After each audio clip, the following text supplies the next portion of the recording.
علامہ ربیع بن ہادی المدخلی رحمہ اللہ کے حق میں ان کی زندگی میں ہی ایک تاریخی گواہی جس کا اعتراف ہر سچا سلفی کرتا ہے۔ میں اس اللہ کو گواہ بناتا ہوں جو یکتا و تنہا ہے، جس کا نہ کوئی شریک ہے نہ کوئی ہمسر۔ میں گواہی دیتا ہوں کہ میں علامہ، شیخ، ڈاکٹر، مجاہد دوران اور قاہر اہل بدعت و اہوا فضیلت الشیخ ربیع بن ہادی المدخلی حفظہ اللہ سے صرف اور صرف اللہ ہی کے واسطے محبت کرتا ہوں، اور اللہ عز و جل سے دعاگو ہوں کہ وہ اسلام اور سنت پر ان کی عمر میں برکت و درازی عطا فرمائے۔ میں یہ بات اس حال میں کہہ رہا ہوں کہ نہ کبھی ان کے کسی درس میں حاضر ہو سکا، نہ کبھی ان کے سامنے زانوئے تلمس طے کرنے کا موقع نصیب ہوا، نہ انہیں اپنی آنکھوں سے دیکھنے کا شرف حاصل ہوا، اور نہ ہی کسی مجلس میں ان کی ہمنشینی نصیب ہوئی۔ لیکن جب اللہ تعالیٰ نے مجھ پر یہ کرم فرمایا کہ میں نے مسلسل 17 برس تک اہل بدعت کے احوال کا گہرا مطالعہ کیا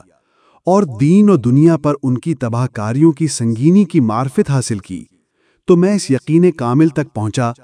کہ اس مرد مجاہد نے تنہا جو عظیم الشان کارنامہ انجام دیا ہے اور نوجوانان امت کو گمراہ ائمہ کے شیاطین سے خبردار کرنے کی راہ میں ہر قسم کی اذیت و آزمائش کو جس پامردی سے برداشت کیا ہے،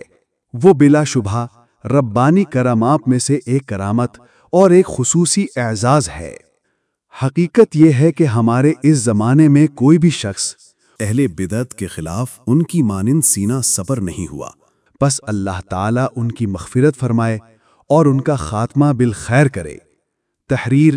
عبد الرحمن بن نائف بن مطر الاسلمی غفر اللہ ذنبہ، 4/2/1445 ہجری۔ كلمة للتأريخ. أشهد الله وحده لا شريك له ولا ند له أني أحب العلامة الشيخ الدكتور المجاهد قاهر أهل البدع والأهواء ربيع بن هادي المدخلي حفظه الله في الله، وأسأل الله أن يمد في عمره على الإسلام والسنة.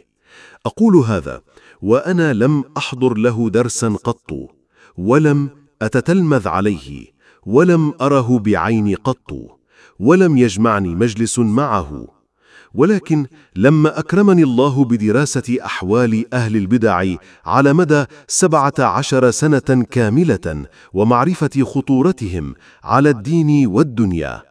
أيقنت أن الذي قام به هذا الرجل وحده واحتماله أنواعا من الأذى والبلاء في سبيل تحذير الشباب من شياطين أئمة البدع لهو نوع من الكرامة الربانية،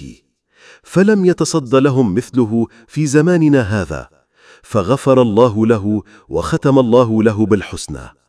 كتب عبد الرحمن بن نايف بن مطير الأسلمي غفر الله ذنبه في 4/2/1445 للهجرة.